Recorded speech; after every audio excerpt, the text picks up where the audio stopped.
Miffy took a bite of a big biscuit. It made a nice crunchy sound. Just then, she heard a scratching sound at the door.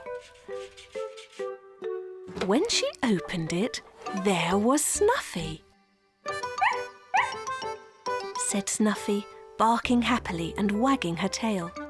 "You must have heard my biscuits crunching," said Miffy. "I suppose you would like a biscuit too." She gave Snuffy one of her biscuits. Snuffy gobbled it up, but then she suddenly stopped and pricked up her ears. "What can you hear now?" asked Miffy. Snuffy ran back to the door and began to scratch it. When Miffy opened the door, she saw her father driving home in the car. "You could hear Father's car from far away, Snuffy," said Miffy. "You have very good hearing." After lunch, Snuffy became very excited again. She wanted to go outside. Miffy asked her mother if she could join Snuffy. "But don't be too late," said Miffy's mother. So Miffy followed Snuffy. She wanted to know what else Snuffy could hear. Suddenly, Snuffy stopped and pricked up her ears. "What can you hear now?" asked Miffy. Snuffy barked as if she was saying, "Listen." Miffy listened carefully and heard a bird cheeping, but she couldn't see it. "Can you see the bird, Snuffy?" asked Miffy. There it was. A lovely bird flew into the sky. Once again, Snuffy's ears popped up. She was always listening for strange sounds. This must have been a really strange sound because Snuffy became very excited. But Miffy couldn't hear a thing. Snuffy began to run to the forest. "Perhaps she can hear a frog," wondered Miffy, "or a duck on a pond." Snuffy ran further and further, stopping to listen and then running on again each time. "It must be something very strange," thought Miffy. She had to run very fast to keep up with Snuffy. Snuffy became more and more excited. What in the world could she be hearing? Thought Miffy. She still couldn't hear a thing. It was so quiet in the middle of the woods, but Snuffy ran on and on. At last, Miffy began to hear a strange sound. "It must be Boris Bear sawing some wood," she thought, but it wasn't the sound of sawing wood. It was much louder than that. Suddenly they came to an open space in the woods, and they saw where the noise was coming from. It was Boris. He was leaning against a tree, fast asleep and snoring. Snuffy began to bark, and Boris woke up. "Oh dear," said Boris. "Hello, Snuffy. Hello, Miffy. I was working all morning in the woods, and I must have fallen asleep." Miffy thought that was very funny. "Well, Snuffy could hear you all the way from our house," said Miffy. "Either your snoring is very loud, or Snuffy's hearing is very, very good." One morning, Miffy hurried to school, and Snuffy ran along with her, because she could smell the delicious sausage that was in Miffy's lunchbox. Miffy was in a hurry, because today was art class, and she wanted to make a present for Mother's Day.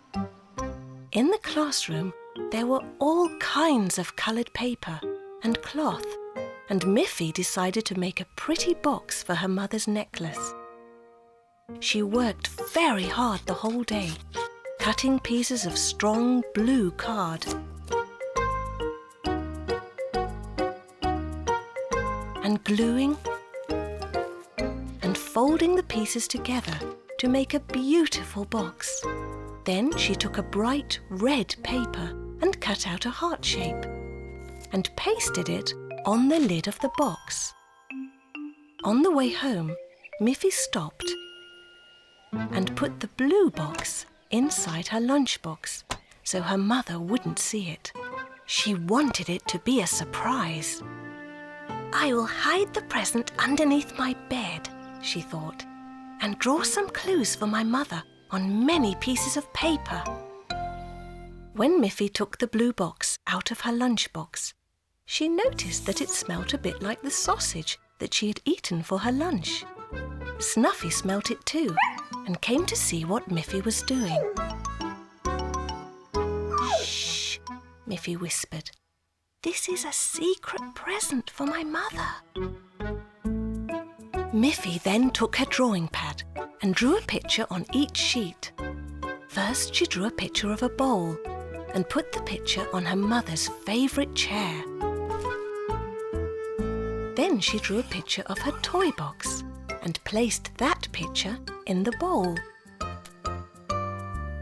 And finally, she drew a picture of her bed and put that picture in the toy box. Now Mother will have clues to help her find her present, said Miffy. It will be great fun. The next morning, Miffy said, Today it is Mother's Day. It's your special day, Mother. Wouldn't you like to sit in your favourite chair? When Mother saw the picture of the bowl on her chair, she laughed. I know, she said. This is a clue, and I must look in the bowl. When she went to the bowl, she saw the picture of the toy box. And when she went to the toy box, she saw a picture of Miffy's bed. So then she looked under Miffy's bed, and Miffy smiled, thinking of how happy her mother would be when she saw the pretty blue box. But there was nothing under Miffy's bed, not even a drawing. Where should I look now? Asked Miffy's mother. Just then Snuffy came in, wagging her tail and barking happily. What have you done with the present, Snuffy? Asked Miffy. And Snuffy ran to her doghouse in the garden. Mother looked inside the doghouse, and there was the box. What a lovely present, cried Miffy's mother happily. How clever you were to make it, Miffy. And how clever you were to hide it in Snuffy's doghouse. I would never have thought to look there. Miffy laughed. It had turned out to be a very special Mother's Day.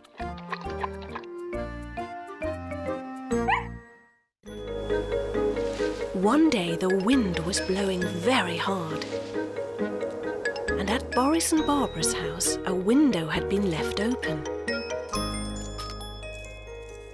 When Boris came home from working in the forest, he was surprised to find the house full of leaves. "Barbara, Barbara," shouted Boris, "you forgot to close the window, and now the house is full of leaves." But Barbara wasn't home. Where could she be? Just then, Barbara arrived with a basket full of groceries. "Hello, Boris," she said. "I was in the village shopping for food. But you forgot to close the window. Just look at the house. The wind has blown all of these leaves into our living room. You should have remembered such an important thing." "Oh, I'm sorry, Boris," said Barbara.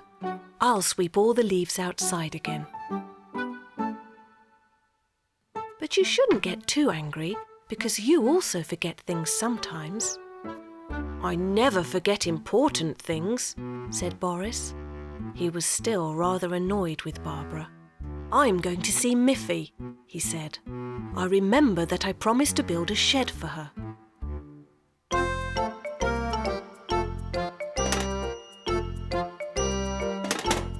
So he picked up his tools and wood and put everything in his little wagon.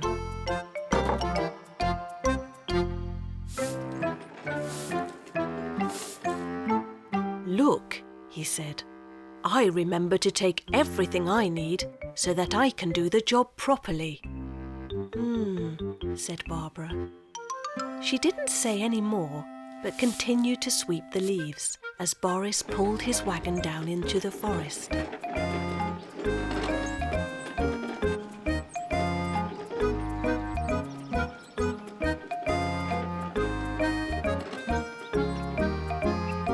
When he arrived at Miffy's house, he started to build a little shed, just big enough for Miffy's scooter.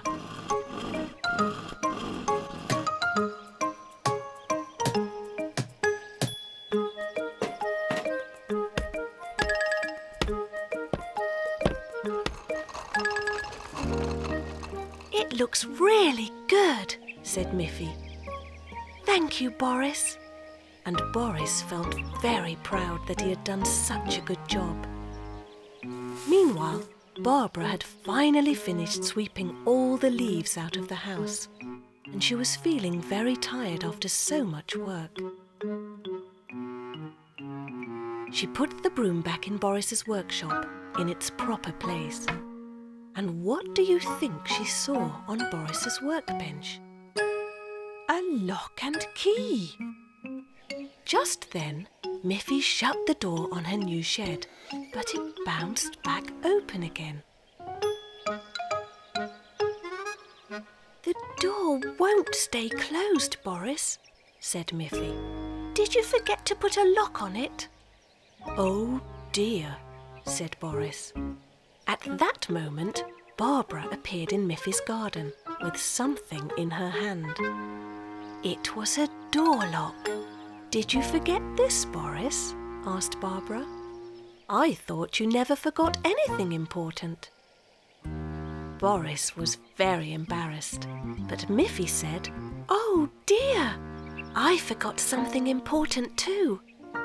My mother told me I should make you some nice hot cocoa to say thank you for the new shed." And they all began to laugh. One day, Miffy was very excited because after school, her dance group was going to practice their new dance during Auntie Alice's dancing class. When school had finished, all the members of the dance group met up outside. Along came Winnie, who was very good at dancing on one leg. Then Melanie arrived, who was wonderful at spinning around. "But where is Grunty?" asked Miffy. "She's the best at doing the jumps." Just then they saw Grunty coming, but Grunty was limping, not jumping. "Oh dear," said Miffy. "What happened, Grunty?" "Why are you limping?" "It happened at the playground," said Grunty. "I fell off the slide and twisted my ankle. I can hardly walk." Just then, Miffy's mother drove up in the car. "Don't worry, Grunty," said Miffy. "You don't have to walk. My mother will drive you up the hill to Auntie Alice's house. She knows how to cure sore ankles."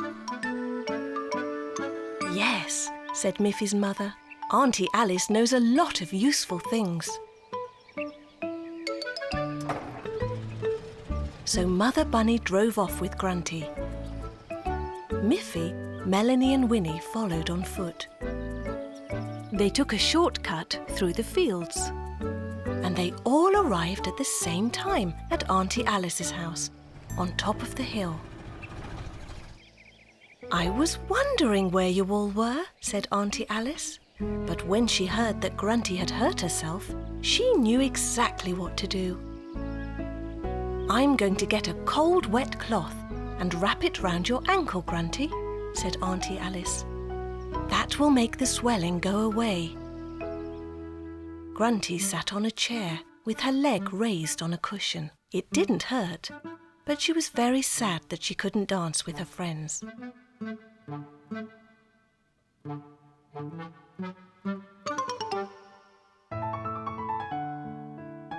Miffy, Winnie and Melanie practiced their part of the dance, but they were sad too because Grunty couldn't join in.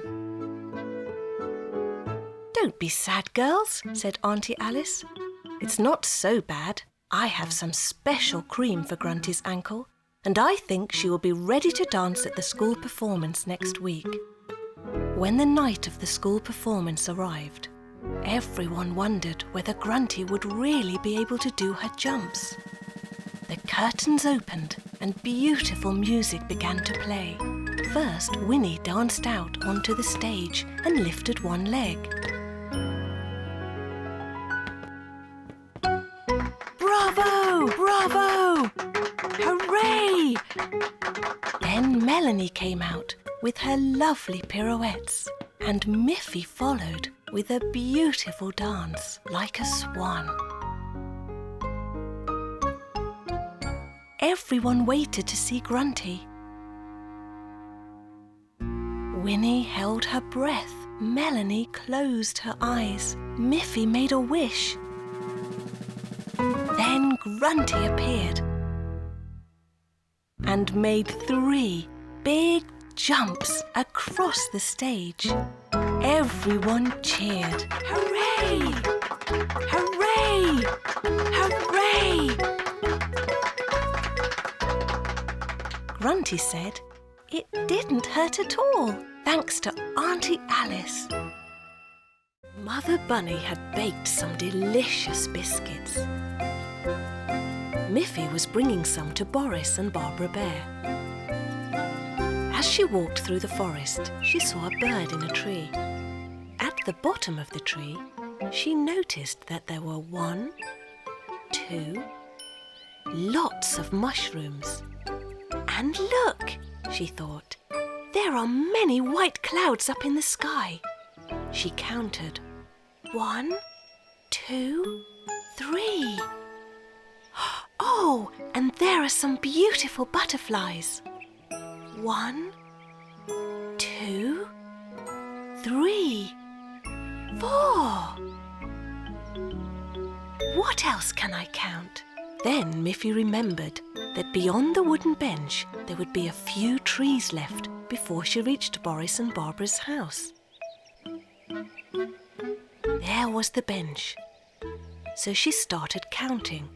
1 tree, 2 trees, 3 trees, 4 trees, 5 trees, and there it was. "Hello, Miffy," said Boris. "It's so nice to see you. But look at the sky. There are some very dark clouds up there, and the wind is getting stronger. I think there is a storm on its way, and I should take you home right away." "But I brought some of my mother's delicious biscuits for you and Barbara," said Miffy. "Don't worry, you can visit us again tomorrow. Then we can all have biscuits and tea." So Boris took Miffy home. Soon the wind began to blow harder. Miffy was glad to be safely back at home. All night Miffy heard the wind blowing round the house. The next morning, the wind had died down. But when Miffy looked out of her window, she saw leaves and tree branches scattered on the ground.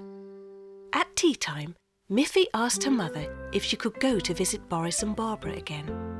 "Of course, dear," said Mother Bunny, and off Miffy went. She saw that leaves and tree branches had been blown down by the wind in the forest as well. When she reached the bench, she started to count. 1 tree, 2 trees, 3 trees, 4, but there were no more trees. The last tree had been blown down during the storm. Miffy was shocked. "Boris! Boris!" she shouted. She ran to Boris's house. Boris came running out of the house. "Look what has happened!"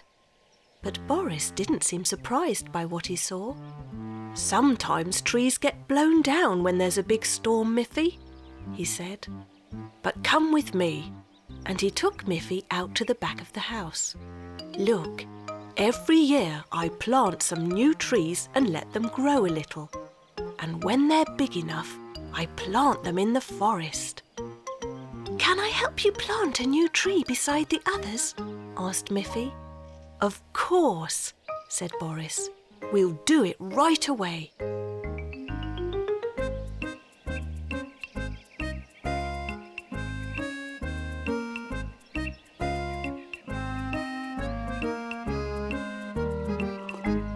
Now there are 5 trees again, said Miffy.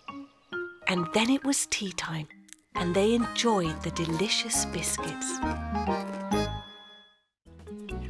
One day, Miffy ran home from school, when suddenly Snuffy ran straight past her and reached the front door first. Snuffy, you are a much faster runner than I am, said Miffy. I could never beat you in a race. As she went inside, Miffy had an idea. We could have a big running race with all of our friends, she said to her mother. You and Father can come and watch. Miffy first telephoned her friend Boris Bear. Boris, she said, I want to organise a race, but we shall need some signs which show us the right way to run. Boris said, Well, I'm not very good at running, but I will be happy to make the direction signs. Then Miffy phoned her other friends and told them about the race. When the big day arrived, Boris had all the signs ready. He stuck each sign into the ground to point the way. A blue sign, a yellow sign, a red sign, a green sign, and the last one, a white sign. All the runners lined up at the starting line. There was Miffy, Aggie, Melanie, Grunty, and Boris too. Barbara held the starting flag up in the air. She shouted, Get ready, go! And she waved the flag. Off they went, all of them running as fast as they could. Who would win? First, they all passed the blue sign, and Aggie was in front. Boris tried to run fast, but he was not used to running, and he soon fell behind the others. Then they passed the yellow sign. Now Grunty was in front. Next was the red sign, and suddenly Melanie was ahead. Then they passed the green sign. And look, Miffy was in the lead. Meanwhile, Mother and Father Bunny had arrived, but they parked their car right in front of the white sign. Suddenly, the runners stopped and looked around them. They didn't know which way to run because they couldn't see the last sign. It was hidden behind the car. As they were looking around, very puzzled, Boris caught up, puffing and panting, completely out of breath. But Boris kept on running, across the finish line, and Barbara waved the flag. You're the winner, Boris, she shouted. I'm so proud of you. Then Mother and Father Bunny drove away to congratulate the winner. And as they started driving, all the other runners could suddenly see the last white sign, and they began running as fast as they could. Miffy reached the finish line first. But of course, she was a long way behind Boris. How did you find the way to the finish line so fast, Boris? Asked Grunty. None of us could see it. Well, I knew where the sign was because I put it there myself, said Boris. But Boris, said Barbara, that is not fair to the others. But I didn't run to win, said Boris. I'm just happy that I was able to finish the race. Miffy is the real winner. Everyone cheered and laughed because the race had been so much fun. One sunny afternoon, Miffy was at the beach with her father. She had been swimming in the sea.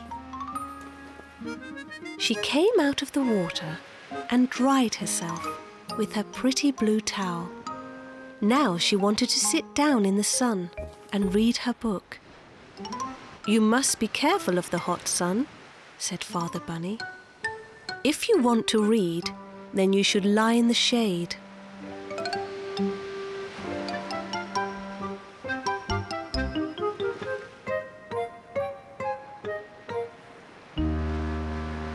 So Miffy found a shady place next to a colourful tent.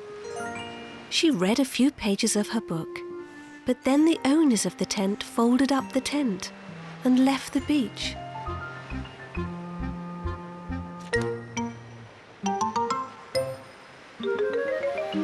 "Oh dear," thought Miffy. "Now I must find another shady place." "I know," said Father Bunny. "We have a beach umbrella in our car. I will get it." He put the beach umbrella in the sand. Once again, Miffy could sit down in the shade. But after she had read just a few pages, the umbrella suddenly snapped shut.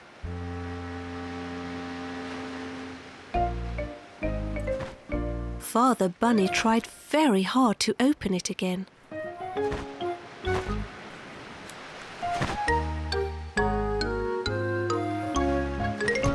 "I forgot to mend the umbrella, Miffy," Father Bunny said. Just then, a large cloud floated across the sky and blocked the sun. Miffy laughed. "Now the whole beach is in the shade," she said. But soon the cloud drifted away, and Miffy was in the hot sun again. There was nothing else to do but cover herself with her pretty blue towel. But there was a strong breeze, and the towel blew away.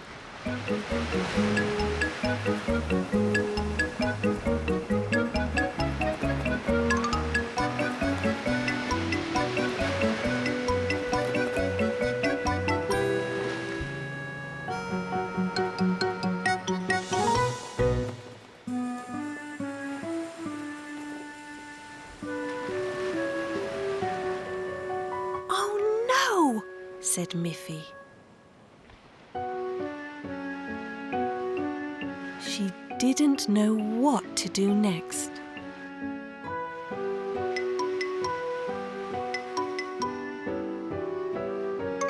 By this time, the sun was going down.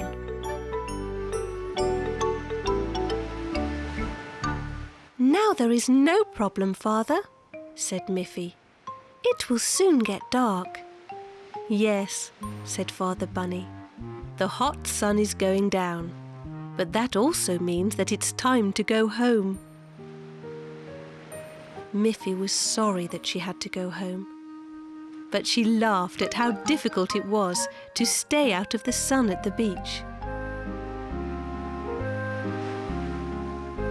She climbed into her father's car, and as he drove them home, she fell fast asleep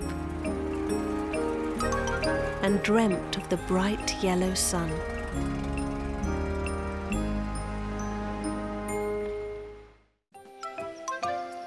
Miffy and Melanie were walking home from school, and Melanie said, "Miffy, tomorrow is the last day of school before our summer holiday. Shall we make a present for our teacher?" "Oh, yes," said Miffy. "I will ask my mother to give me a flower pot, and I will paint a nice design on it." "Good," said Melanie. "And I will make some pretty paper flowers to go into your pot." "Yes," said Miffy. "That way our present will be from both of us together."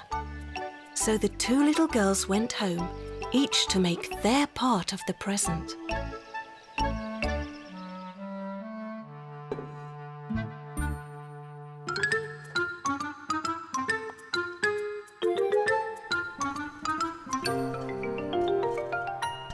Snuffy painted a lovely heart on her flower pot, and Melanie made some beautiful paper flowers. The next day, the two girls walked to school with each of their presents wrapped in gift paper. When the school class started, the teacher said, "Dear children, today is the last day of school before our summer holiday, so this will be a special day." Miffy and Melanie raised their hands. "We would like to give you a present," said Miffy. "Melanie and I have made something special just for you." "Oh, how nice of you," said the teacher. "What a wonderful surprise." First, Miffy gave the teacher her present. The teacher unwrapped it very carefully. "What a lovely flower pot, Miffy. Did you paint it yourself?" Then Melanie came forward and gave her present to the teacher. When the teacher unwrapped it, she said, "How thoughtful! Lovely flowers to go into a lovely flower pot." She was very pleased and thanked both girls. "Now," said the teacher, "it's time for us to all go out and have fun in the playground." So all the children had lots of fun on their last day of school.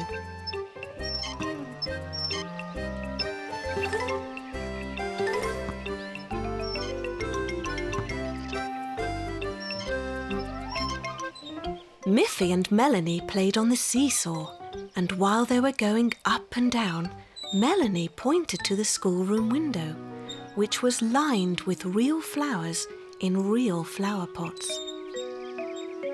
"At the end of each school year, each of us has to take home one of the real flower pots and take care of it until school starts again," said Melanie. "I wonder which of the pots we shall get," said Miffy. When they all returned to the classroom, the teacher said, "And now, children, I will give you each one of the flower pots to take home." And she began to hand each pupil one of the flower pots. When Melanie and Miffy left the classroom, they looked back and saw the teacher putting the pot with paper flowers in the windowsill. "Because our flowers aren't real, they could stay in the classroom all summer," said Miffy. "Now everyone has some lovely bright flowers, even the classroom."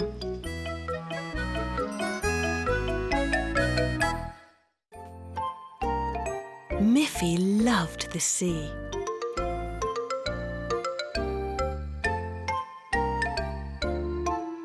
She liked to sail on it, and she liked to sit on a beach and watch the sea.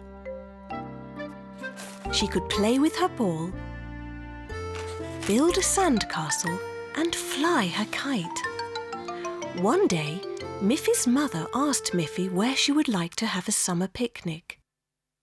"By the sea," Miffy answered. "What a nice idea," said Mother Bunny. "We'll have our picnic at the beach. We can spread a large blanket on the sand and put up our special beach umbrella so that we won't get sunburnt," she said. "Yes," said Miffy. "And I hope my friends will be there too, so we can all play together." On the day of the picnic, it was sunny and warm, a perfect blue sky day. Miffy's mother prepared a lovely salad of carrots and cabbage and green and red peppers. It looked so delicious. She also made 2 bottles of carrot and parsley juice. Miffy's father said, "I will get the car ready, and you can put everything in the boot."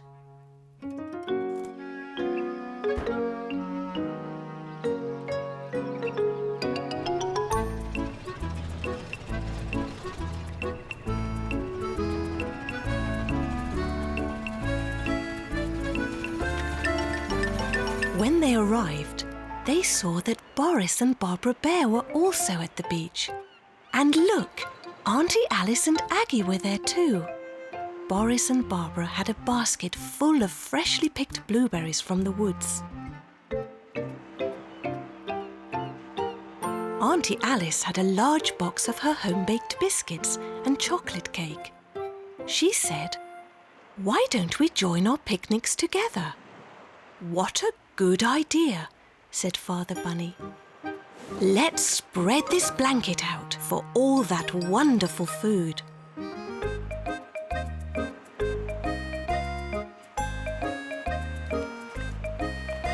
How good it tasted. They ate everything.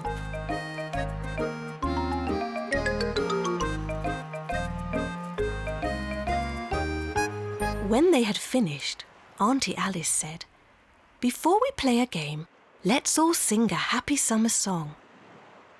Aggie began to play her accordion. As she played, the sound of the waves grew louder, so Aggie began to play louder as well. And while everyone was singing and Aggie was playing, no one noticed that the sea was coming closer and closer. First, the waves caught Miffy's bucket. It floated away.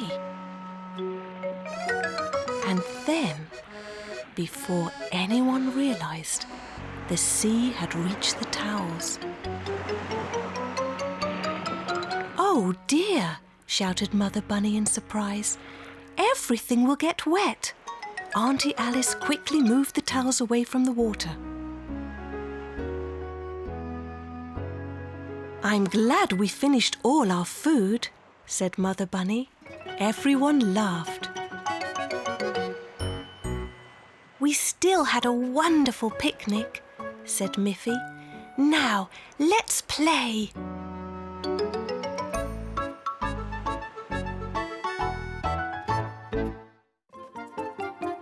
"Where is my school bag, Mother?" asked Miffy one morning. "Your school bag is just where you left it, Miffy," said her mother. "But I have searched everywhere," said Miffy. "I'll help you," said her mother. "Let's search your room."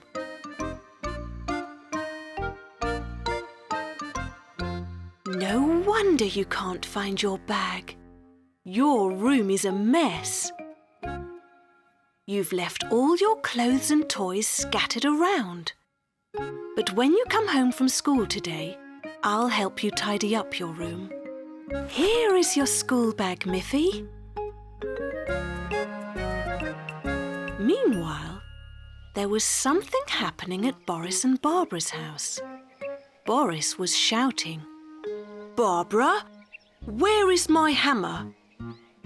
"Your hammer must be just where you left it, Boris." "But I have searched everywhere," said Boris. "I'll help you find your hammer," said Barbara. When Barbara looked into Boris's workshop, she was shocked. "No wonder you can't find anything. Your workshop is a mess." It was true. "I'm sure that if you tidy up your workshop, you will find your hammer," said Barbara. "Don't forget, you promised to make some new tables for the school today." Boris began to tidy up.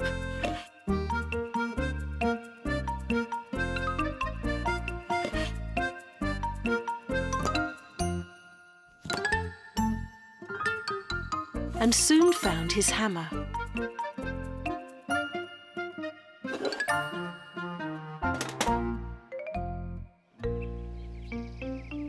He packed his hammer along with his saw and 2 little boxes with nails and screws.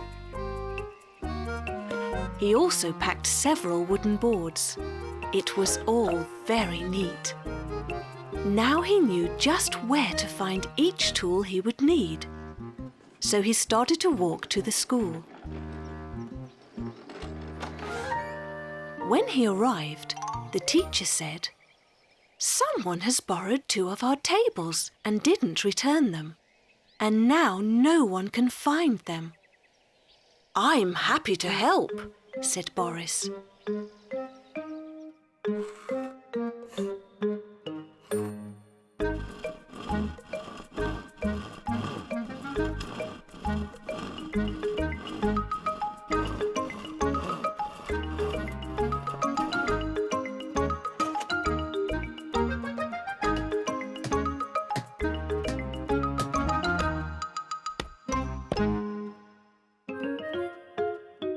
Miffy said to Boris, "I couldn't find my school bag this morning because my room was untidy. It's wonderful how you can find everything you need so quickly."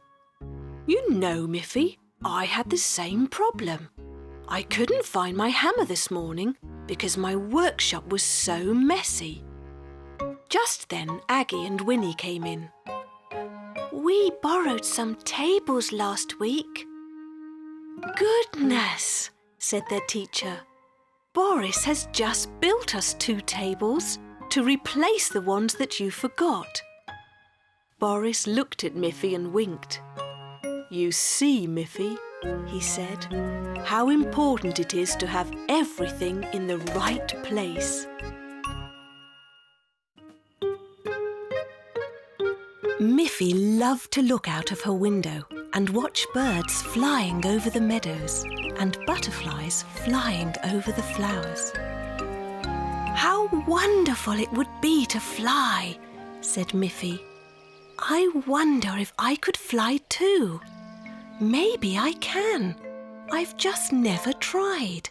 I don't have wings like the birds or the butterflies," she thought, "but maybe I could fly by flapping my arms." So she went outside and ran very fast, flapping her arms as hard as she could. But she just fell down.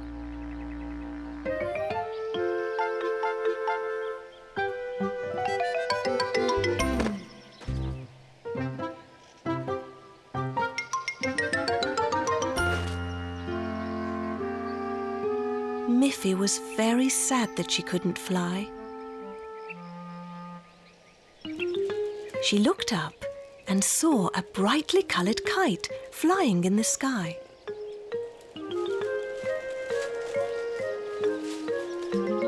At the end of the string was Grunty. Miffy ran up to Grunty and said, "Grunty, wouldn't it be wonderful if I could have paper wings and you could fly me like a kite?" "What a fun idea," said Grunty. So Grunty and Miffy ran to Miffy's house to ask for some paper. Miffy's mother just smiled and asked Miffy, "Why do you want to fly? Bunnies don't usually fly."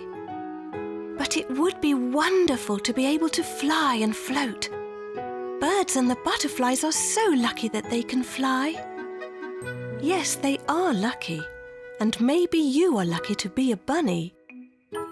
Miffy's mother gave Grunty and Miffy some paper. They cut out large pieces of paper and glued them to a frame made of sticks and made a large kite. They went outside to see if it worked.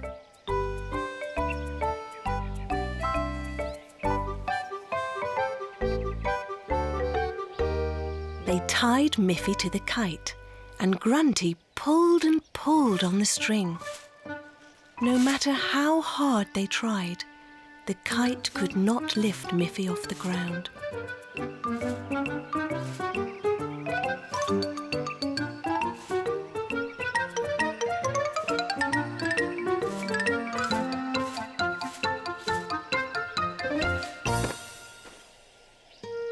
Miffy was fed up with it and very disappointed. She gave up and went into her bedroom. Then Grunty had a good idea. She asked Miffy's mother if she had some large crayons.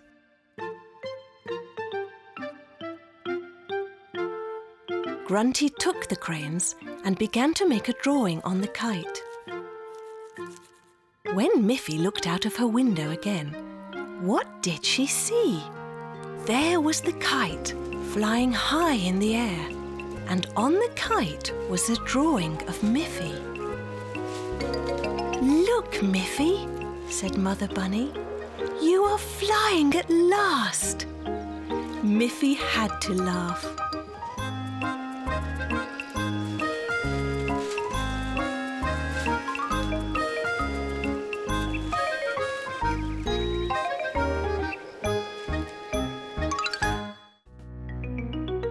One morning, when Miffy awoke, she saw that her teddy bear was sick. His arm was dangling by a thread. "Oh dear," said Miffy. "You're looking very bad, little teddy. I'll have to take you to the doctor." "Is there a doctor for teddy bears?" she asked. "Well," said Mother Bunny, "the very best toy doctor is your own Auntie Alice." So straight after breakfast, Miffy carefully wrapped her sick teddy bear in a napkin and placed him in her scooter basket in order to bring him to Auntie Alice.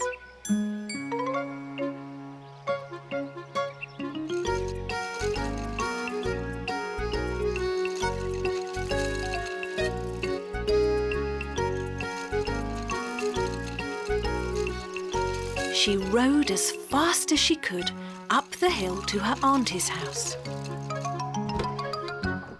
"Will you please look at my teddy bear?" asked Miffy. "Mother said you're the very best toy doctor." "Well," said Auntie Alice, "come in, Miffy dear, and let me examine the patient." Auntie Alice placed Miffy's teddy bear on the table and carefully removed the napkin. "Oh dear," said Auntie Alice.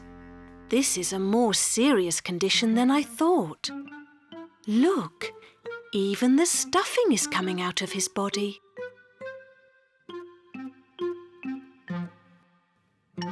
"You've come just in time." "Oh, can you help him?" asked Miffy anxiously. "I think I can," said Auntie Alice. "But he will have to stay in my hospital for one night so that I know he is well again."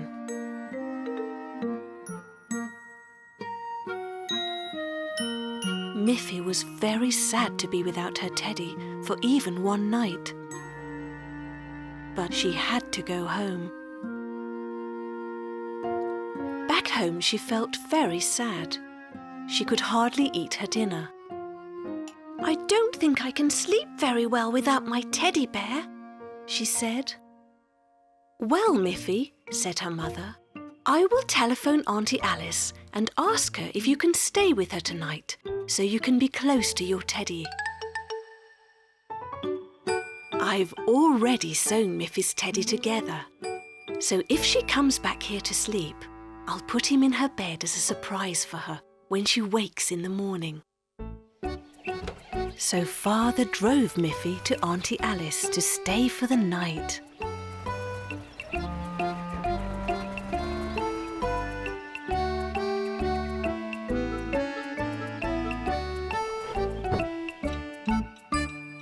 As soon as Miffy was asleep, Auntie Alice carefully tucked the repaired teddy bear under Miffy's blanket.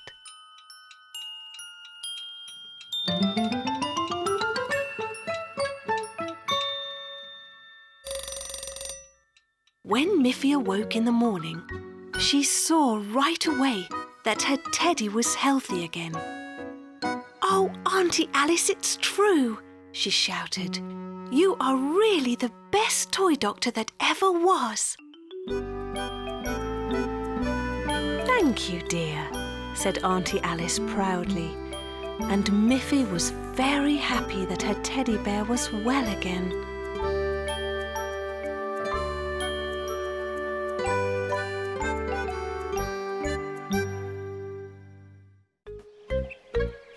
One day, Miffy and her friends were playing with a ball.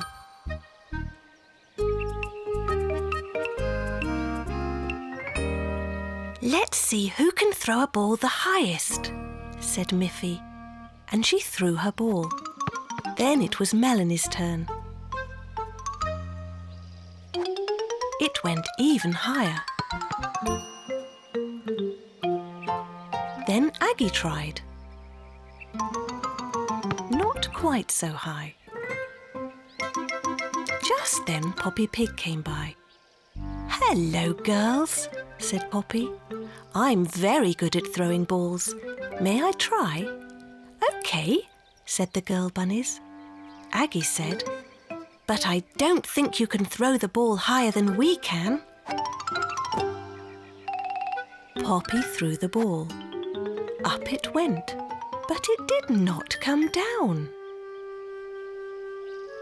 "What happened?" said Poppy. "Did you see how high I threw the ball? Where is it?" The bunny girls laughed. "The ball is in the tree," said Melanie. "You threw the ball high enough for it to get stuck in the tree. Luckily, the wind blew the ball out of the tree." "OK.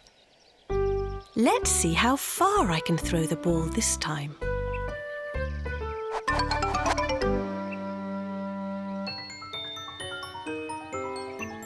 The ball sailed away and splashed into the pond. "Oh dear," said Poppy. "I have lost your ball and I can't swim."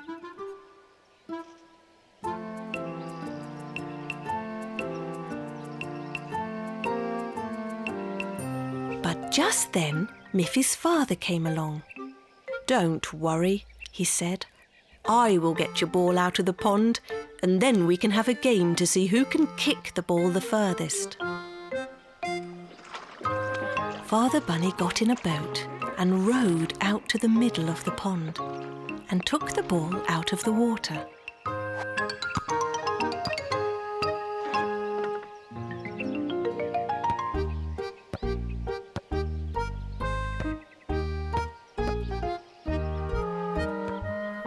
"Aggie, let's see how far you can kick the ball," said Father Bunny.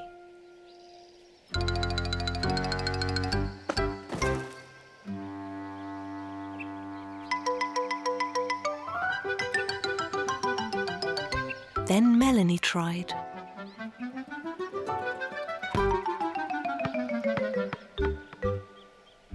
"All right," said Father Bunny. "That was very good. And now it's Miffy's turn."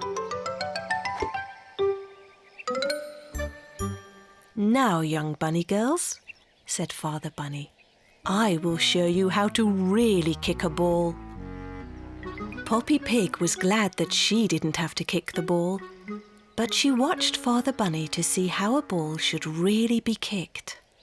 The ball sailed away straight towards Miffy's house. "Dinner is ready," called Mother Bunny. Aggie, Melanie, Poppy and Miffy gasped. Father Bunny was very sorry about what he'd done, and he was worried that Mother Bunny would be very angry with him. But Mother Bunny just laughed and said, "Well, at least the ball is in time for dinner. Now let's see who can run the fastest to the table."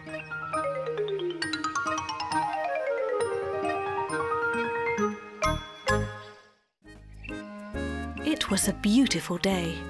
The sun was shining, the birds were singing, and the flowers were in bloom.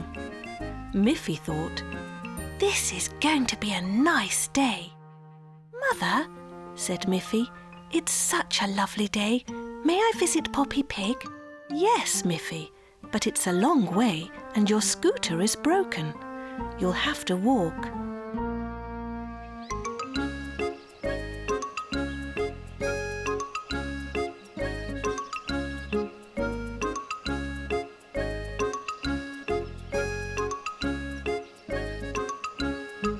It was a long walk, and Miffy was happy when she reached Poppy's house at last.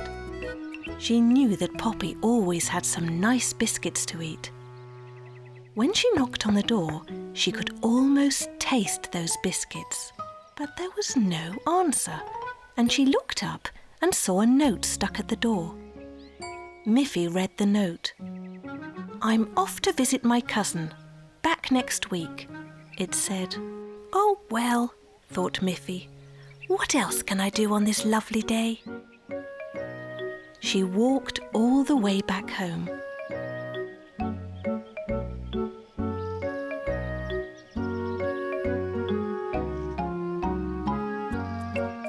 "I think I'll call Melanie," she said. Miffy went to the telephone and dialed Melanie's number.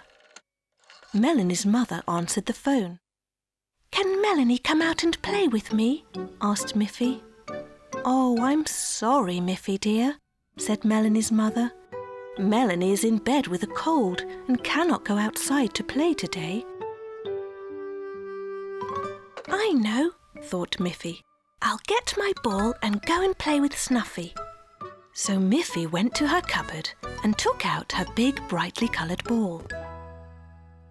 "Snuffy loves to chase this ball," said Miffy.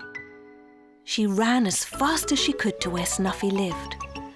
"We will have great fun," she thought. But when she got there, Snuffy was lying beside her empty food dish, fast asleep. Miffy could see that Snuffy had just had her dinner.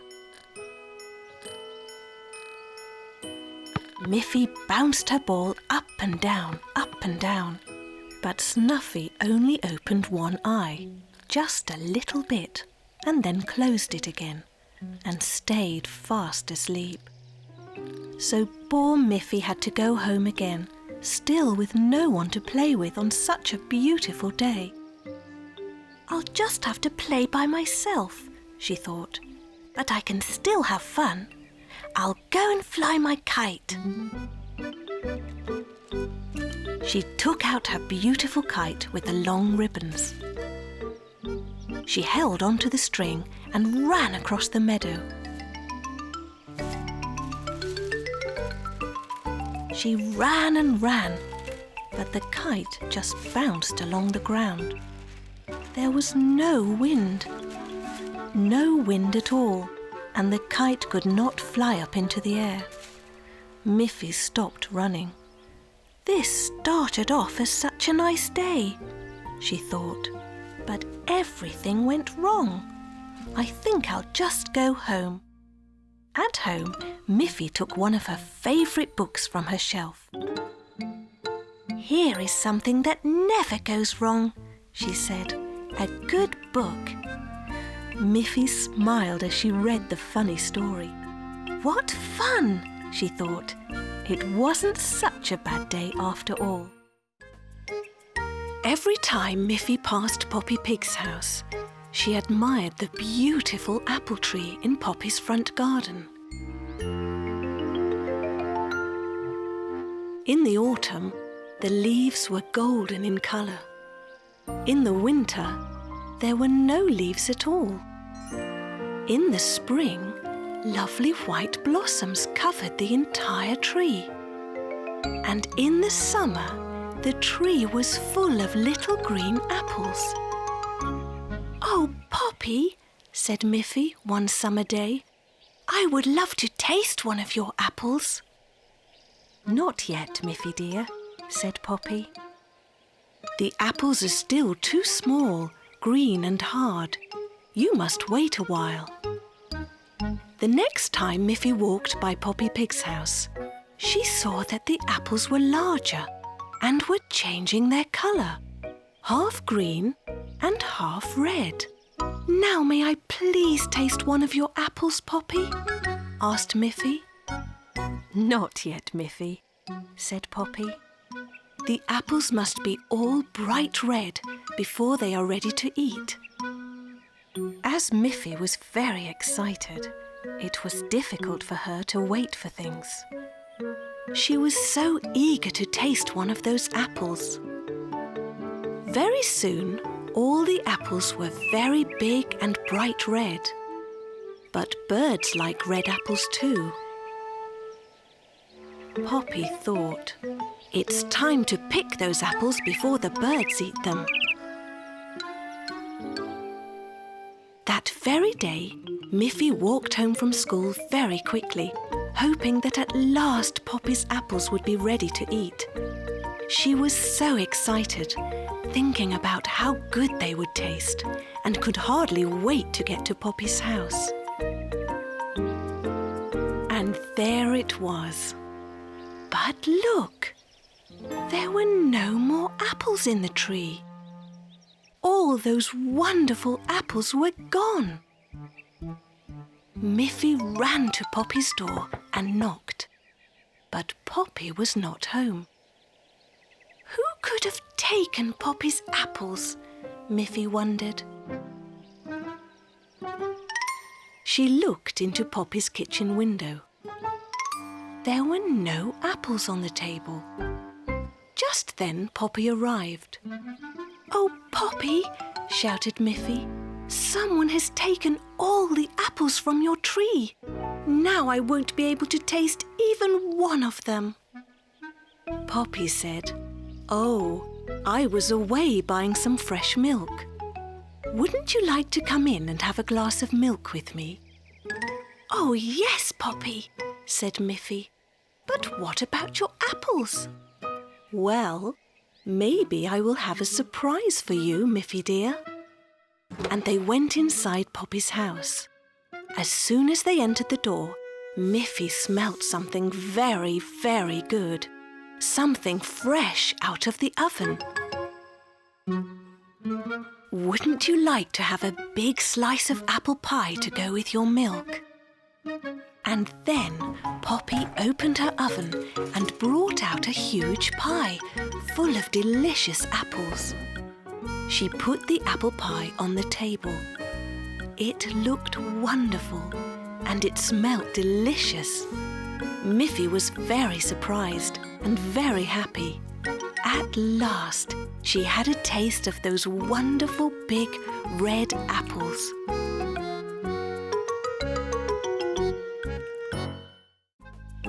Miffy, Melanie and Grunty were invited by Boris and Barbara Bear to a picnic at their home in the forest. The three friends walked very quickly through the woods to get there. They were all very hungry. Soon they were there, and they saw Boris making a circle out of some stones on the ground. Barbara was preparing lunch on the picnic table. "Hello, Miffy. Hello, Grunty. Hello, Melanie," she called. "I'm putting some of the vegetables from our garden into this pot. We will have a wonderful vegetable soup for our lunch." "Hello, Miffy. Hello, Grunty. Hello, Melanie," called out Boris. "I'm going to cook the soup for our lunch, and you are going to help me cook it. Melanie, you can look in the woods and find some very small sticks to help start the fire. Grunty, will you please fetch some logs from the pile in the back of the house? They will burn hot enough to do the cooking." Then Barbara said, "And Miffy, will you please help me slice the carrots and cabbage for the soup?" So everyone had a job to do.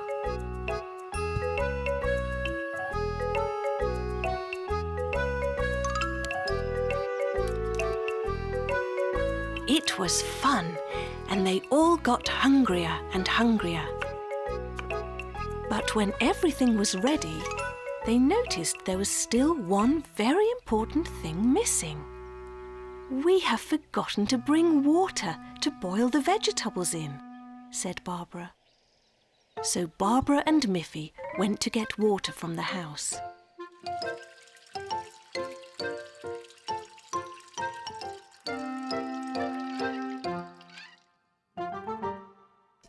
Once they had filled the pot, they carried it outside. They placed the big pot full of water and vegetables over the fire.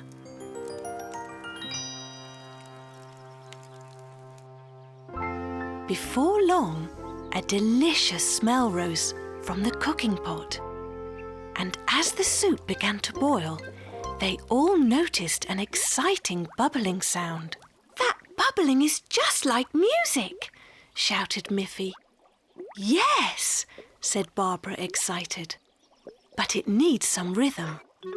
And she began to tap the cooking pot with a wooden spoon. It made a ringing bell-like sound. Then Melanie stamped her feet in the same rhythm. And Grunty picked up 2 sticks and began to click them together. "I'll get my banjo," said Boris, and he ran to the house. When he came back out, strumming his banjo, Miffy also started to dance. And everyone followed her around the soup.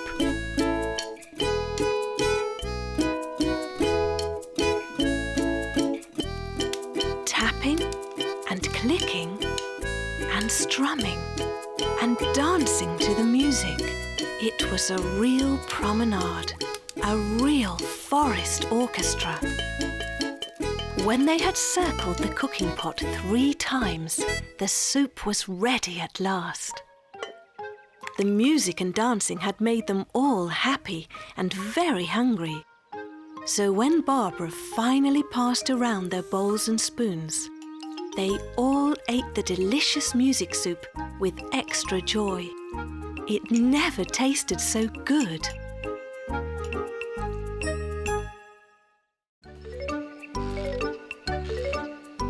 Miffy and Aggie were having great fun in the playground. Look at how they went up and down on the seesaw. They were laughing and going up and down, up and down. Just then, Snuffy came running into the playground as well.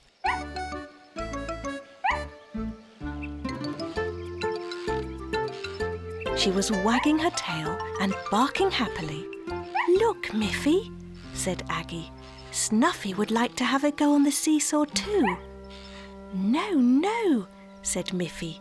"Seesaws are not for dogs, Snuffy. You can have fun running around, but you would fall off the seesaw." Miffy and Aggie had finished their game on the seesaw, so they walked over to the merry-go-round.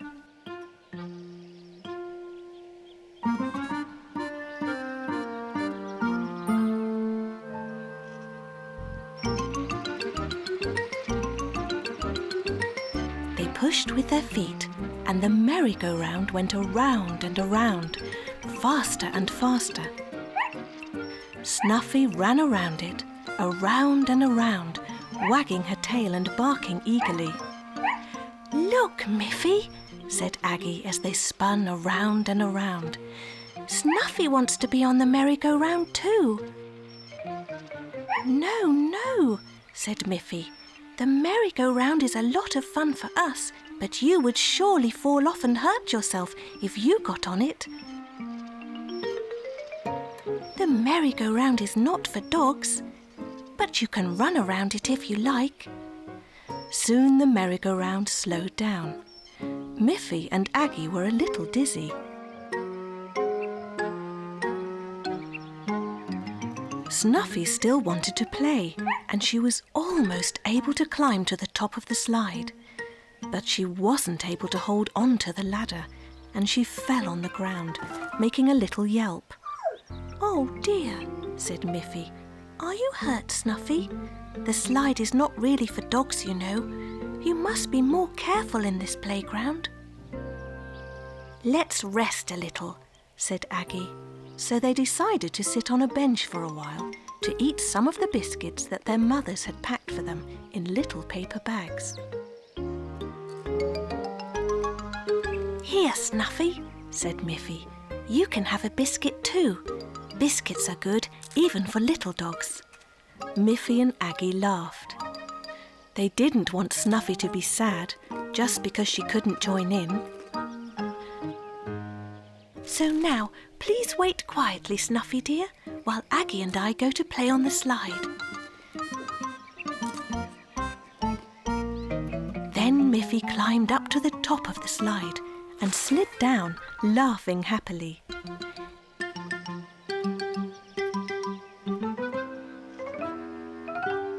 Then Aggie climbed up too and slid down. She also laughed. And while they were laughing, Snuffy ran up and climbed to the top of the slide without falling down. "No, no, Snuffy," called out Miffy. "You must be careful, Snuffy. Slides are not for dogs." But then Snuffy did an amazing thing. She sat down and slid right down the slide and landed softly on a pile of sand at the bottom. "You did it!" cried Aggie. "You did it!" cried Miffy.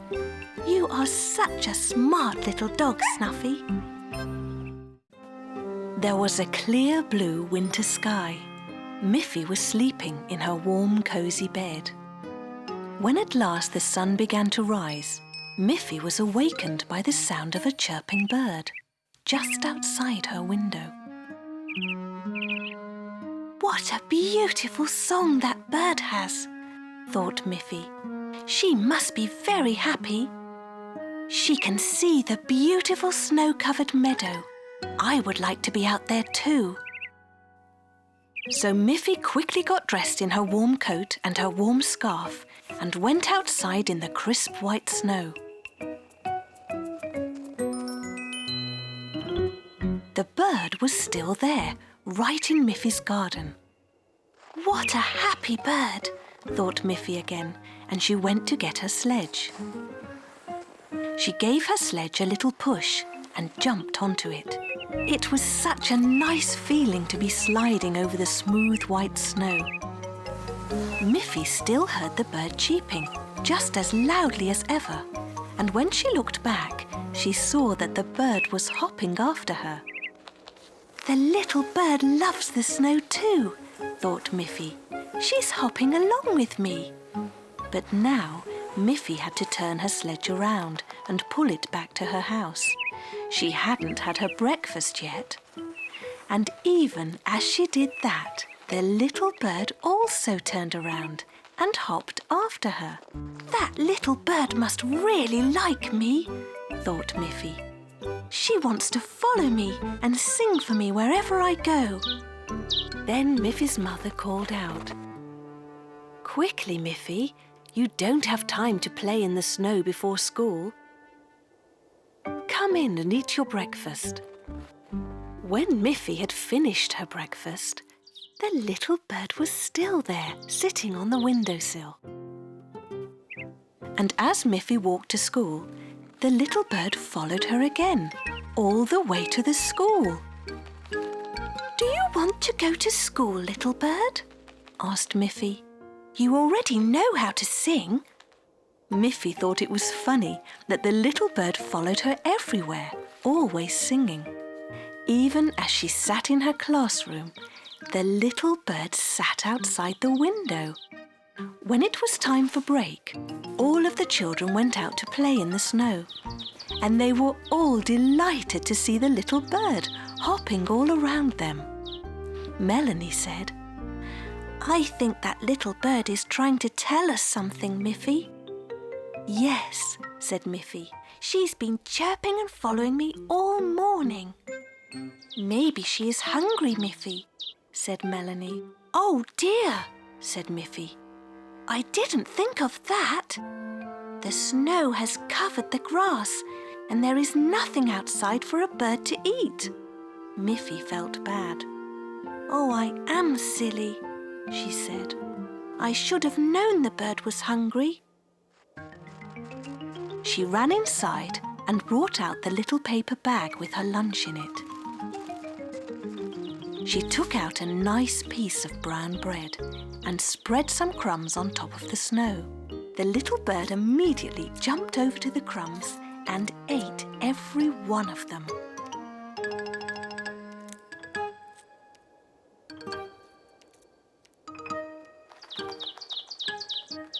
Then she flapped her wings and flew off.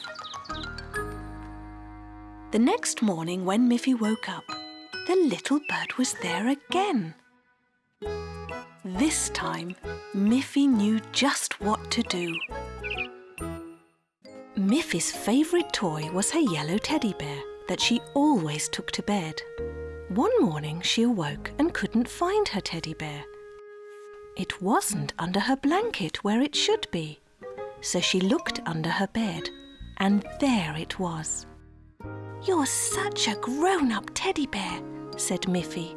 "I think you should have your own bed so you can't fall out. I'll ask my good friend Boris Bear to make a bed for you. We shall go and visit him." So Miffy carried her teddy, and together with Snuffy, she walked through the forest to Boris's house. "Hello, Miffy. Hello, Snuffy," said Boris. "I'm always so happy to see you both, and I see that you have another friend with you." "It's my very own teddy bear, and he needs his own bed. Last night he fell out of my bed. It's too big for him." "Of course," said Boris. "He must have his own bed. I will make one for him in my workshop."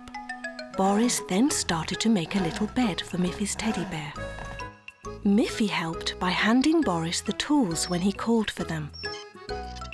And even Snuffy helped by fetching the pieces of wood. Soon the little bed was finished. "It's a lovely bed, Boris," said Miffy. "Thank you very much for making it for my teddy." It had been a lot of work, and Miffy was tired. Just then she heard... It was Father Bunny. Barbara had telephoned him and asked him to come and collect Miffy and Snuffy. "Look, Father," called Miffy. "Here is a lovely bed that Boris made for my teddy." "Boris is so clever," said Father Bunny. "Did you remember to thank him?" "Oh, yes," said Boris. "Miffy thanked me very politely. It was a pleasure to make the little bed for her." Then it was time to ride home in Father Bunny's car. Father carefully put the bed on the back seat of the car and laid Teddy Bear in it. Snuffy jumped next to it, and Miffy got into the car as well. They waved goodbye to Boris and Barbara and set off for home. Miffy was very tired after such an exciting day and such hard work. Soon she fell fast asleep, even though the road was very bumpy. When they drove around a corner, the wheels of the car hit a big bump, and the teddy bear flew right out of the car. Miffy was asleep, and her father was busy driving. He didn't even see that the teddy bear was gone. When they arrived at their house, Snuffy jumped out of the car and ran away. Miffy looked on the back seat and saw that the little bed was empty. Where was her teddy bear? She began to cry. "Oh dear, Teddy Bear is lost in the forest. I'll never see him again." "I think it will be very difficult to find your teddy bear in the big forest." "And where is Snuffy? She has also gone," said Miffy. Suddenly they heard the sound of barking. They looked back and saw Snuffy come running out of the forest. "Look, Miffy," shouted Father happily. "Snuffy has found your teddy bear." How happy Miffy was. She patted Snuffy. "You are such a good dog. I am happy to have you as a faithful friend." One beautiful summer day, Boris Bear was making a circle with some stones. He was building a fire because he wanted to surprise Barbara with a nice picnic on the hill. When the stones were ready, he went into the forest to find some wood to burn in the fire. At the same time, at Poppy's place, Poppy was saying to her niece Grunty, "This is such a lovely day. Why don't we go to the hill and have a picnic?" "That's a good idea," said Grunty. "Let's bring lots of carrots." Meanwhile, Mother and Father Bunny were having the very same idea. "This is such a splendid day," said Miffy's mother. "We can all go to the hillside for a picnic." "Oh, wonderful," said Miffy. "I love picnics. Shall we invite Auntie Alice? Yes, we will, said Father Bunny. And Auntie Alice always makes such delicious cakes and biscuits. So all the friends were getting ready for a picnic, but none of them knew that the others were doing the same thing. Boris returned from the forest, his arms full of wood, and placed it all inside the circle of stones. Before I start the fire, I will go and get Barbara, he thought.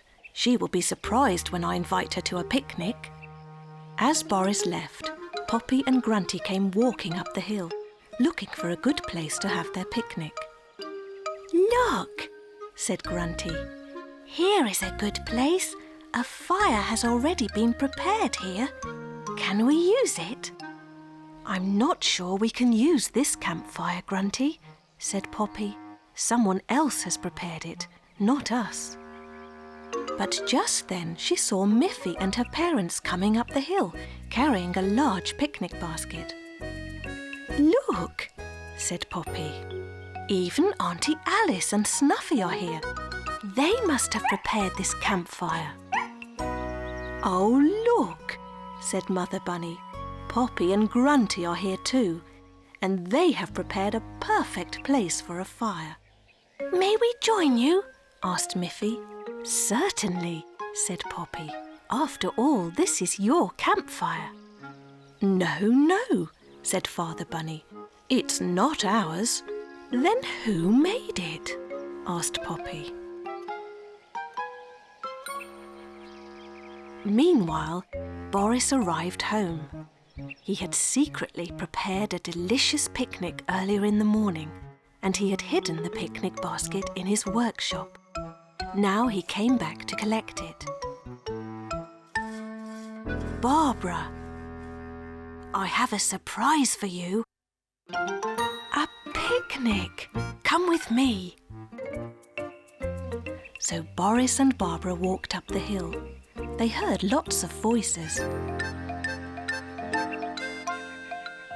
What a lovely surprise you have made for me, Boris, said Barbara. You've invited all of our friends to have a picnic on this lovely day. Boris just smiled and said, Welcome everybody to our picnic. I will now start the fire. Aha, said Father Bunny. Aha, said Poppy. Aha, said Miffy. It was you, Boris, who prepared the campfire, said Auntie Alice. Be careful when you light the fire. Boris just smiled again. And they all joined together around the blazing fire and enjoyed a wonderful picnic on a wonderful day. Poppy Pig was passing by Miffy's house, pulling a cart carrying a large Christmas tree in a pot. Good morning, Poppy, said Miffy. Where did you get that beautiful tree? Boris gave it to me, Miffy, said Poppy. Christmas is coming, and I asked him if he could find me a nice tree. What a good idea, thought Miffy. We will also need a Christmas tree. Miffy went inside and asked her mother. May I go into the forest to ask Boris Bear to find us a Christmas tree? Yes, Miffy, but you must be home in time for lunch. So off she went, across the meadow and into the forest. When she arrived at Boris and Barbara's house, they were already decorating their own tree for Christmas. Hello, Boris, said Miffy, and a Merry Christmas to you and Barbara. I would like to ask you if you can find a nice Christmas tree for our family. Yes, I can, said Boris. But you know I mustn't cut down a forest tree. I can dig one up for you and then put it in a pot so the tree can stay alive for next year. So they went into the forest and they saw many beautiful trees. Miffy saw one that was especially beautiful. But I think that one is too big to put inside our house. Well, what about that charming little one over there? Oh, that one is too small. All our Christmas tree decorations won't fit on such a tiny tree. Then Boris pointed to a medium-sized tree. Do you think this one will do? He asked. Yes, said Miffy. That's a lovely one. Can you dig that one up for me, please? So Boris dug up the tree, being very careful not to damage its roots. I will bring it to your house tomorrow. Miffy was home just in time for lunch, and she told her mother about the lovely tree that Boris was going to bring them. The next evening, Miffy and her mother and her father were busy decorating the tree. It looked so beautiful and even had flashing lights. In the morning, Miffy was on her way to school and little Snuffy was running along with her. When they arrived at the school, there was Boris with a very big tree for the schoolyard. Hello, Miffy, said Boris. This is the tree that you said was too big for your house, but I thought it would be just perfect for your school. The school teacher and all the children were very pleased to have such a wonderful tree for their school. All the children were soon at work, making decorations for their new tree. It was going to be so beautiful. Then Boris knocked on the window. I have another surprise for you, Miffy. I also brought the tiny tree. I think it will be perfect for Snuffy. How wonderful, said Miffy. Snuffy's own special Christmas tree to put near her doghouse. All the school children were happy with their big tree. At Christmas, Miffy and her parents were happy with their medium-sized tree. And little Snuffy was very, very happy with her very own tiny tree. One bright summer morning, Miffy was ready to go to school, so she went out to get her scooter. She was very surprised to see that her scooter had turned yellow. That's very strange, thought Miffy. I thought my scooter was red. She walked around the scooter. There was nothing remarkable to see, except for the changed colour. Miffy carefully touched the frame to see whether the yellow colour might have been painted on, but it hadn't. She ran back into the house. Mother, she asked, can a scooter change colour overnight? I don't think so, Miffy, said her mother. But yesterday my scooter was red, and today it's yellow, said Miffy. There must be a reason for that, Miffy, said her mother. Best to take the yellow scooter to school now, and we will solve the puzzle later. So Miffy went to school on the yellow scooter. She was very puzzled. How could this have happened? She wondered. All day she wondered about what had happened to her red scooter, and she couldn't concentrate on her lessons. When class was over, Miffy came out of school with her friend Melanie and looked at the other children's scooters. There was a blue scooter. There was a green scooter. There was a brown scooter, and there were 2 yellow scooters. But there was no red scooter. Well, said Miffy, I still have to solve the mystery. Melanie was surprised too. I thought you had a red scooter, Miffy, she said. So did I, said Miffy. But when I woke up this morning, my red scooter had changed into yellow, just like magic. Would you like to ride home with me, Melanie? Maybe you can help me find out what happened. Melanie got on her blue scooter, and the 2 girls rode to Miffy's house. There they saw a bright red scooter right in front of the house. Miffy was surprised. How can I have 2 scooters? She wondered. Just then Miffy's father came out of the house. Hello, girls. I'm glad you came straight home from school. The yellow scooter must be returned to Grunty. Grunty? Said Miffy. Yes, your scooter needed new wheels, Miffy. I asked Poppy Pig if we could borrow Grunty's scooter for one day. I took your scooter to Grandfather's workshop. He fixed it this morning. But I promised Poppy to return Grunty's scooter today. So that explains the mystery, said Miffy. Let's go visit Poppy and Grunty to return the yellow scooter, and we can bring them some nice fresh carrots from our garden as a present. That's a good idea, said her father. Miffy and Melanie collected a basket full of carrots. While they were collecting carrots, Miffy said to Melanie, sometimes there is mystery in nature as well, like these green leaves. They are actually orange carrots. They all had to laugh.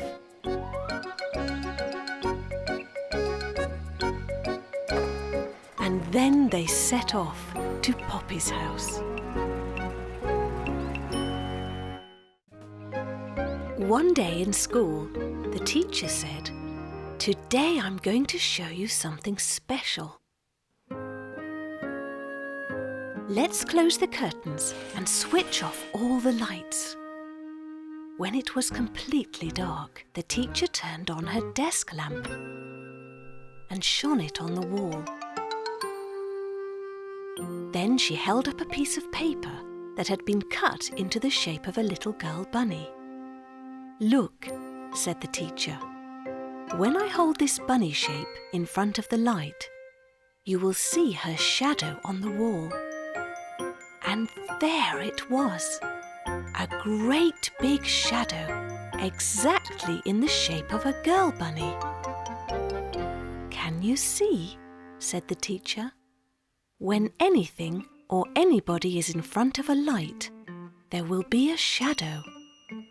You can try it yourselves when you go out in the sunshine." As Miffy and her friends walked home, it was getting dark and the sun was low in the sky. All the trees cast shadows of their trunks across the ground. "Try not to step on the shadows," said Miffy. "Let's jump over them and only walk on the sunny parts."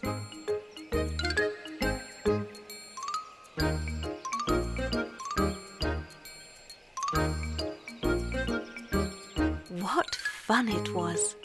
The little girl bunnies giggled and laughed as they jumped along, being very careful not to step on the shadows.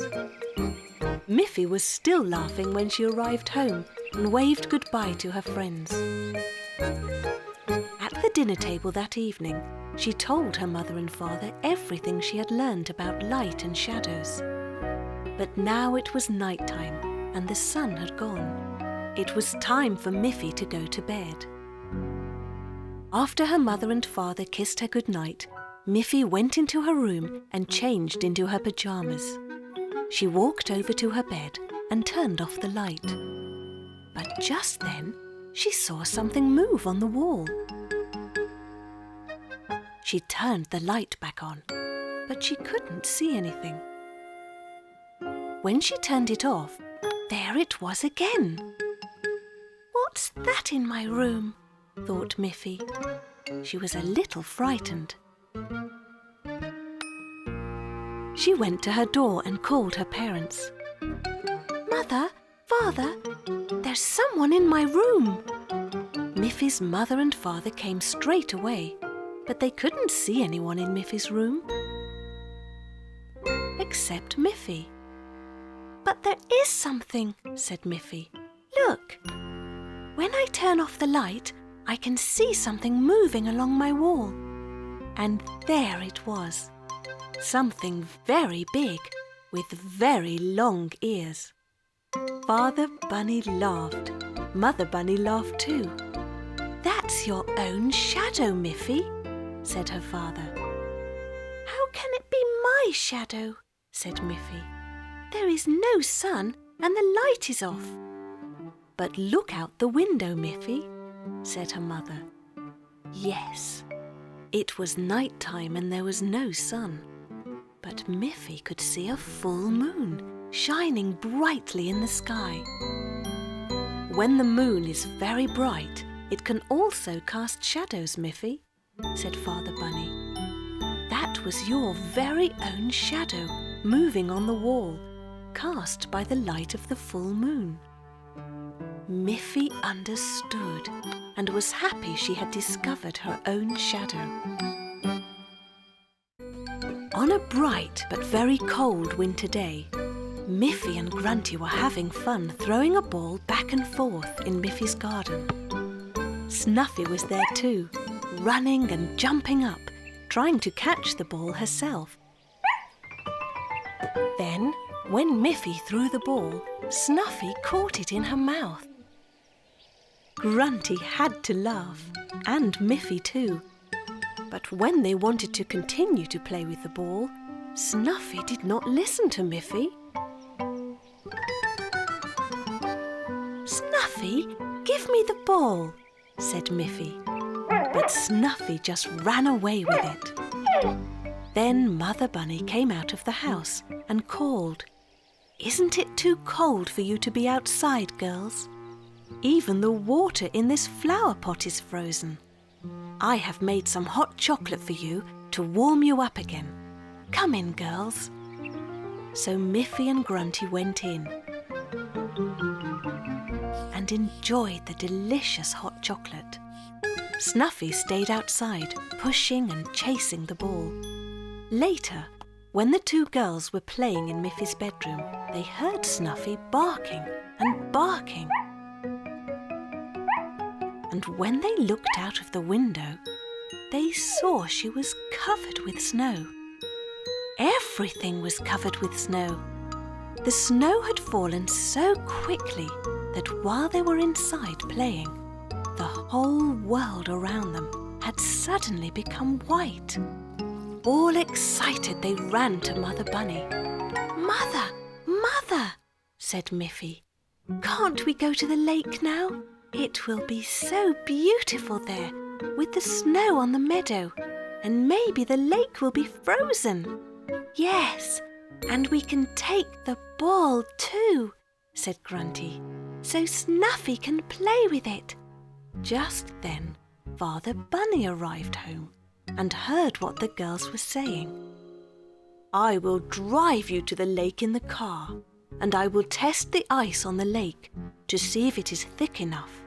So Miffy and Grunty and Snuffy all jumped into the car, and they drove to the lake. "Look," said Miffy, "the lake is frozen. We should have brought our ice skates."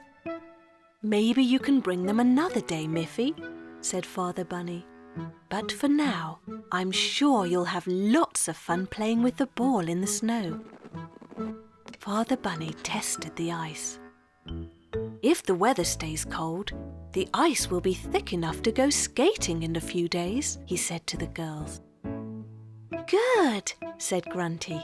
"Let's throw the ball so Snuffy can run after it." That was their new game.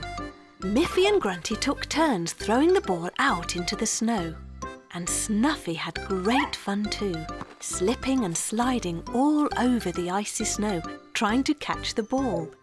She was having such fun. Then, when Miffy threw the ball again, it rolled away too far and onto the lake. "Oh no," said Miffy. "Now the ball is on the ice, and the ice isn't strong enough yet to carry us." But Snuffy had already gone after the ball. "No, Snuffy, the ice isn't strong enough yet," shouted Miffy. This time, Snuffy did stop and listen to Miffy. She turned around and ran back. They were all very relieved. "That was very good, Snuffy. In a few days, we will come back and get it for you." One day, Miffy and her friends were playing a game. Aggie was pretending to be ill and was lying in Miffy's bed with a thermometer under her arm.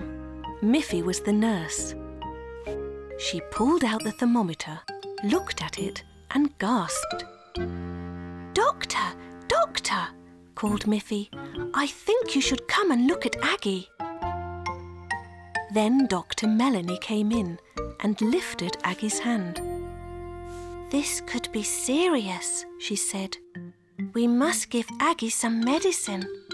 "Oh dear," said Miffy. "We have no medicine, doctor." So Melanie went to the kitchen and called out, "Mrs. Bunny, do you have some medicine we can give to Aggie?" Miffy's mother smiled, but she didn't want to spoil the game. She knew the little bunny girls liked to play doctor. So she said, "Well, I do have some excellent sweets. I'm sure they will make Aggie well in no time." And she gave Dr. Melanie a bowl full of colourful sweets.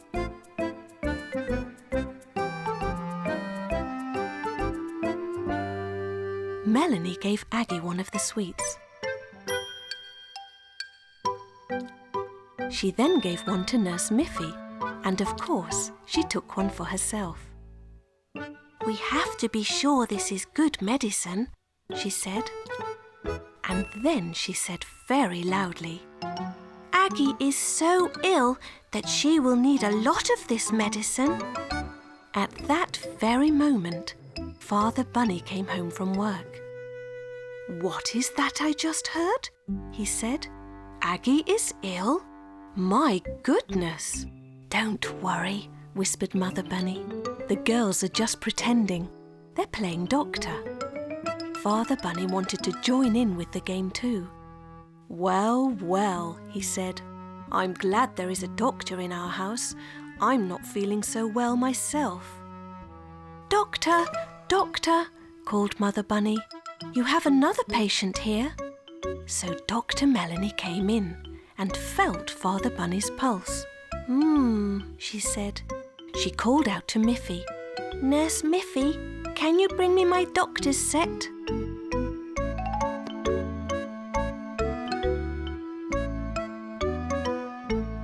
Miffy came in carrying the case. "Here it is, Dr. Melanie."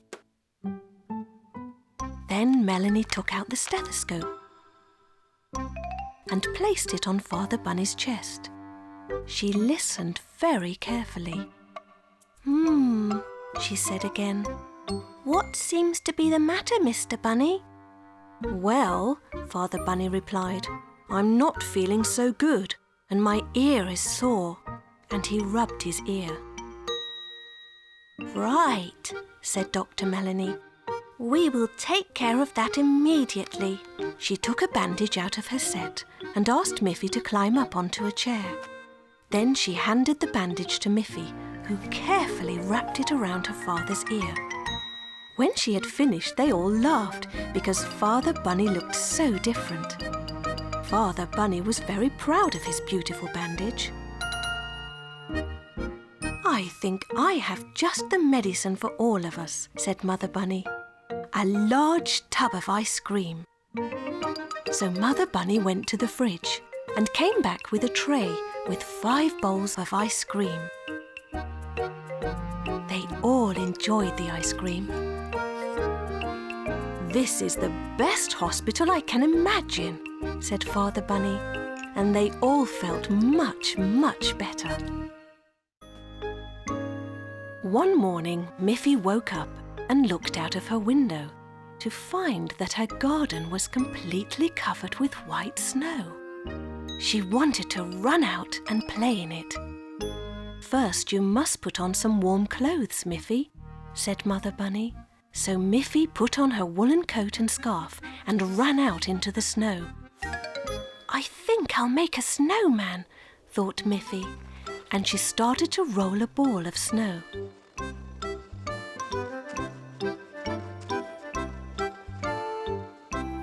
Just then, Boris and Barbara Bear skied into Miffy's garden. "Good morning, Miffy," said Barbara. "Boris and I were out skiing, and we thought you might like to come too." "Oh, that would be fun," said Miffy. I got a pair of skis for Christmas, but I haven't tried them yet. Don't worry, said Boris. We will teach you how to ski. Miffy was so excited. She ran into the house and got her skis.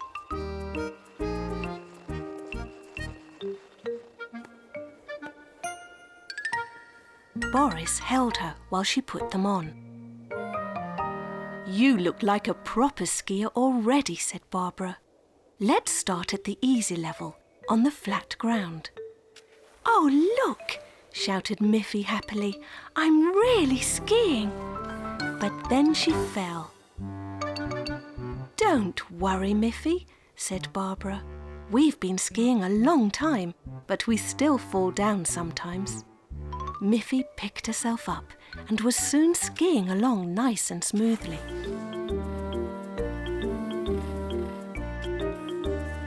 This is fun, said Miffy. Let's ski up the hill to Auntie Alice's house. Then we can ski downhill on the way home. So they began skiing up the hill, but Miffy kept sliding backwards. Boris helped Miffy and showed her how to point the skis outward so that they could grip the snow. I think I can do it, said Miffy. So she tried, and she found that it worked. It was hard work, and by the time they reached Auntie Alice's house, they were out of breath. Auntie Alice heard the swishing of snow and the huffing and puffing outside her house, and she came out to greet them. Hello, mountain skiers, she said. I think you all need a nice cup of hot chocolate. Boris, Barbara and Miffy took off their skis and went inside with Auntie Alice to enjoy some of her wonderful hot chocolate. Thank you, Auntie Alice, said Miffy. Now we are ready for the fun part, skiing down the hill. So they said goodbye to Auntie Alice and put their skis back on. Be very careful skiing downhill, said Boris. You have to learn how to slow down and not go too fast. But Miffy could hardly wait to start, and off she went, faster and faster down the hill. It was fun, but also a little scary. She forgot how to slow down, and when she came to a little hill, she flew right up into the air and landed in the snow. Boris and Barbara skied up to her. Miffy said, This morning I wanted to make a snowman. Now I am a snowman myself. They all laughed. Miffy's father was very proud of the family car. He liked to clean it, and he loved to go driving in the clean car. It's a dry, sunny day today, he said to Mother Bunny and Miffy, so we can go for a drive, and my car won't get muddy. Miffy asked, Where shall we go, Father? We could drive out into the countryside and stop by Auntie Alice's house. Perhaps she would like to come with us. Oh, yes, it's fun when Auntie Alice comes, said Miffy, and off they went. At Auntie Alice's house, Miffy and Father Bunny went out of the car. They saw a note on the door. Father Bunny read it aloud. I'm off to visit Boris and Barbara Bear.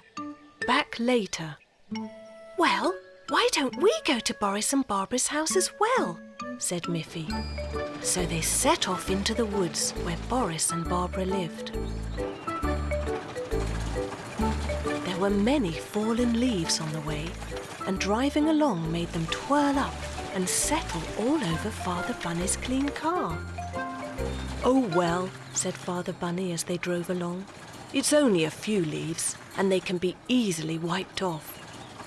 Close to Boris and Barbara's house, they turned a corner, and before Father Bunny could see it, the car drove over a pile of thorny bushes. Sssss, went one of the car's tires. Oh dear, said Mother Bunny. "One of our tyres has been punctured." "Who could have put those thorny bushes in the middle of the way?" said Father Bunny. "We came upon them so suddenly, I had no time to stop." Just then Boris came running out to them, carrying a rake. "Hello!" he shouted. "I heard the noise and wondered what happened. I'm so glad to see you're safe. I was clearing away all the dead thorn bushes and was just about to rake them out of the way, but I see that I'm too late." "Oh well," said Father Bunny. "We do have a spare tyre in the boot of our car, so it's not a problem. I will help you change the tyre."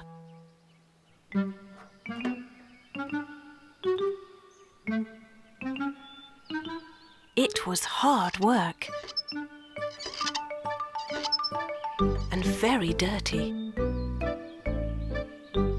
And Father Bunny's suit had got all dirty.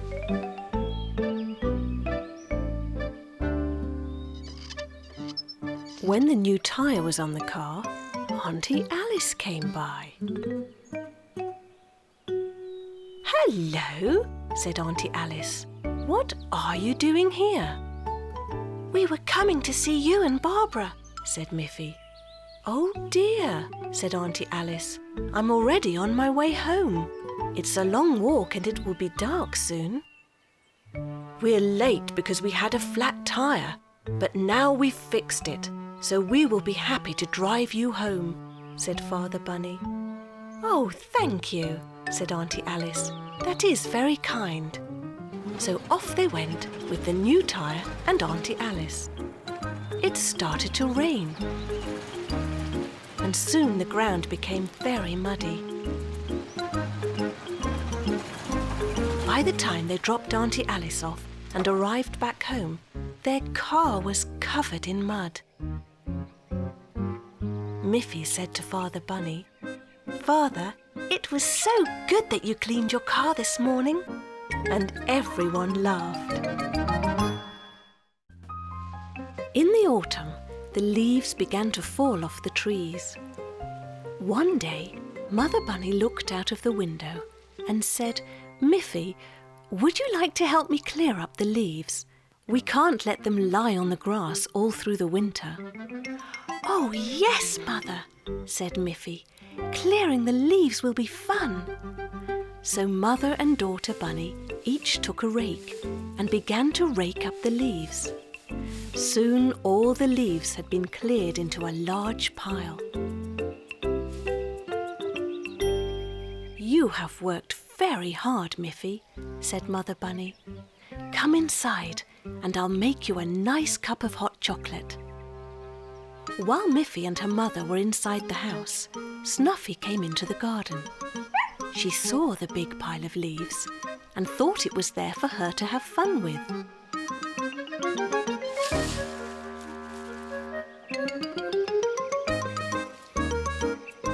Soon the garden was once again full of leaves. "Oh, Snuffy," said Miffy, running out. "I know you are having fun, but we worked so hard to rake up all those leaves." But of course Snuffy didn't understand. She just wagged her tail and gave a couple of happy barks. Then Mother Bunny came out and said, "Snuffy, if you sit quietly and wait while Miffy and I rake up all the leaves again, then we will give you a nice bone." So Miffy and her mother once again raked up all the leaves into a big pile. It was even harder work the second time. "Now, Snuffy," said Miffy, "you were a good dog this time and didn't jump into our pile of leaves. So you deserve your tasty bone, and we deserve some lemonade." And they all went inside.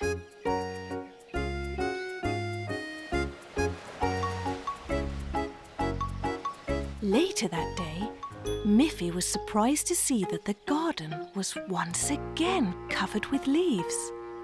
"Oh dear," she thought, "now I will have to rake those leaves for the third time." But then she saw that the pile of leaves in the corner of the garden was still there. "Where did those leaves come from?" she asked her mother. "Those are not the same leaves we raked up today," said Mother Bunny. "There were still many leaves left on the branches, and now the last of them have fallen. When we rake them up this time, the job will be finished." But Miffy was too tired to do any more raking that day. She went to bed and dreamt all night about millions of leaves blowing in the wind. When she awoke the next morning, she was surprised to find that the garden was completely free of leaves. They had all disappeared. "Mother!" shouted Miffy with great excitement. "The leaves are all gone! What happened to them?" "There was a strong wind during the night," said her mother.